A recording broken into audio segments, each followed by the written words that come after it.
बिस्मिल्लाहिर्रहमानिर्रहीम। My dear student, अस्सलाम वालेकुम। You are watching math with Yasir Arafat. आज हम आपके साथ बहुत ही इंपॉर्टेंट टॉपिक पे डिस्कशंस करेंगे। एमसीक्यूज़ को सिलेक्ट करते हैं किस तरह से अगर आप किसी एक आध एमसीक्यूज़ में फंस जाए। पहली बात तो ये है कि आप मेहनत करें बहुत अच्छी तरह से ताकि किसी किस्म की कोई कन्फ्यूजन ना हो। कुछ रिसर्चर्स ने कुछ 5-6 पॉइंट्स डिस्कस किए हैं, वो आज हम आपके साथ डिस्कस करेंगे कि अगर किसी एमसीक्यूज़ में आपको प्रॉब्लम हो रही है and you are not 100% sure कि विच ऑप्शन इज़ करेक्ट, तो अगर ये 5-6 पॉइंट्स अगर आप अपने जहन में रखेंगे तो आपको बहुत आसानी होगी इसको सॉल्व करने में और करेक्ट आंसर भी आ जाएगा आपके पास। 95% ये बात करेक्ट होगी। पहली बात तो ये है कि जो आज की जो डिस्कशंस है ये सिर्फ इंटरमीडिएट के स्टूडेंट्स के लिए नहीं है। आप किसी भी कंपटीशन के एग्जाम में जाते हैं तो उस एग्जाम में आप एमसीक्यूज़ टेस्ट में अगर अपीयर हो रहे हैं, एप्टीट्यूड टेस्ट है आपके पास, तो उसमें डेफिनेटली एमसीक्यूज़ होंगे। तो ये आज की जो डिस्कशंस हैं ये उन तमाम स्टूडेंट्स के लिए हैं जो मुख्तलिफ एग्जाम्स में अपीयर होते हैं। पहला पॉइंट है आपके पास नेवर फॉलो द सीक्वेंस। आपको जब आपको एक एमसीक्यूज़ शीट मिलती है, पेपर मिलता है, उसको आप पहले पूरा गो थ्रू करें और ये कहीं किसी भी डिक्शनरी में नहीं लिखा हुआ कि आपने पहले एमसीक्यूज़ को सॉल्व करना है, फिर दूसरी को करना है, फिर नो, नॉट एट ऑल। आप पहले उसको पूरा पेपर को गो थ्रू करें। उसमें कुछ एमसीक्यूज़ ऐसी होंगी जो आपको डायरेक्ट आती होंगी, तो पहले तो उन ऑप्शंस को आप मार्क कर लें, उनको आप सिलेक्ट कर लें। तो पहला पॉइंट क्या है जो आपने माइंड में रखना है, never follow the sequence. Sequence को फॉलो करने की ज़रूरत नहीं है। आपको जो ऑप्शंस आते हैं आप पहले उन ऑप्शंस को सिलेक्ट कर लें, मार्क कर लें। उसके बाद फिर हम आते हैं next point, attempt in 3 stages. 3 stages होते हैं किसी भी पेपर को आप जब सॉल्व कर रहे होते हैं। पहला स्टेज जो मैंने पहले वन में दिखाया कि नेवर फॉलो द सीक्वेंस। बहुत सी चीज़ें ऐसी हैं जो आपको डायरेक्ट आती हैं, उनको आप पहले अटेम्प्ट कर लें। सेकेंड में जिनमें कुछ आपको आता तो है लेकिन उसके अंदर कैलकुलेशंस थोड़ी सी रिक्वायर्ड है, पहले आपने वो करने हैं जो आपको बिल्कुल 100% श्योर एक डायरेक्ट आ रही है। फिर अगर आपके पास कोई ऐसी एमसीक्यू जिसके अंदर लेंथी कैलकुलेशन है तो वो दूसरे स्टेज आएगा। फिर आपके पास तीसरा स्टेज आएगा कि जिसमें आप श्योर नहीं हैं कि इसमें करेक्ट ऑप्शन कौन सा है, तो फिर उसमें हम डिस्कस करेंगे तीसरा पॉइंट, एलिमिनेट द ऑप्शन। अब देखिए वापस एलिमिनेट द ऑप्शन।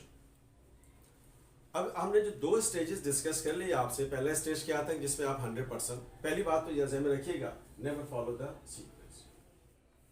अब जो आपके पास एमसीक्यूज़ पेपर उसके 3 स्टेजेस है। पहला तो वो हो गया कि आपने जो है सीक्वेंस को फॉलो नहीं करना। जो आपको ऑप्शंस आते हैं 100% जिसमें आप श्योर है, पहले आप उनको मार्क कर लें, उनको आप क्लिक करें। उसके बाद आप देखें कि अटेम्प्ट इन 3 स्टेजेस, यानी कि पेपर जो आप एमसीक्यूज़ कर रहे हैं उसके 3 स्टेजेस बन सकते हैं। पहला तो वो जिसमें आप 100% श्योर है, आपने अटेम्प्ट कर लिया।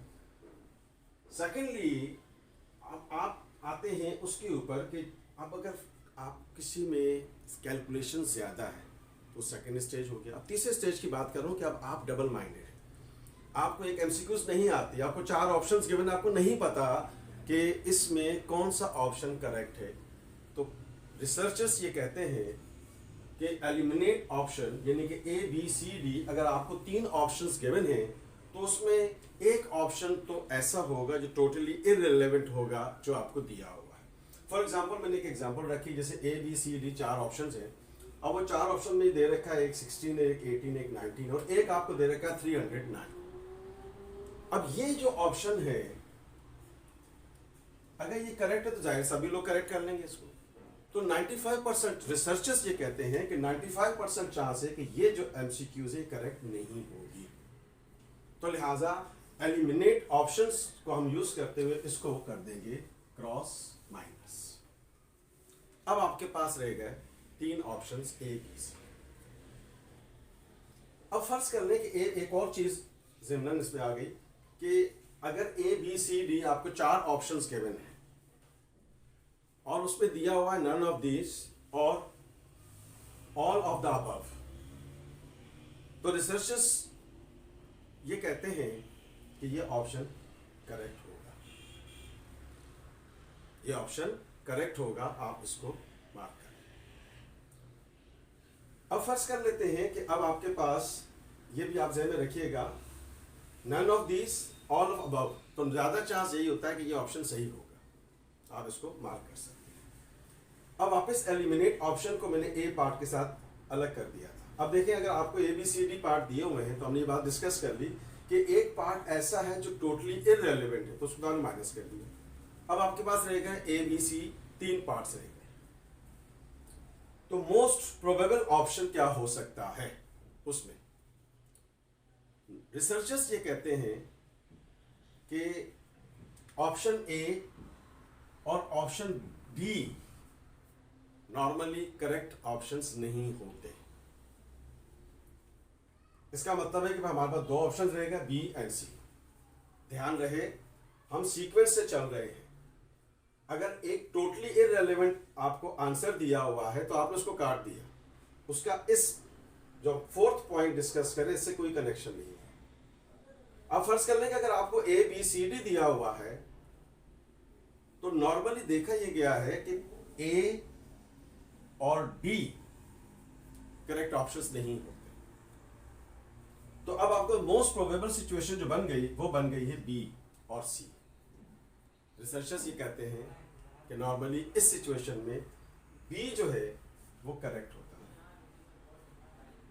ये तमाम के तमाम जो डिस्कशंस है, ये जो 6 पॉइंट्स आपके सामने लिखे हैं, ये रिसर्च बेस्ड पॉइंट है और जो 95% करेक्ट इंफॉर्मेशन देते हैं, आंसर देते हैं।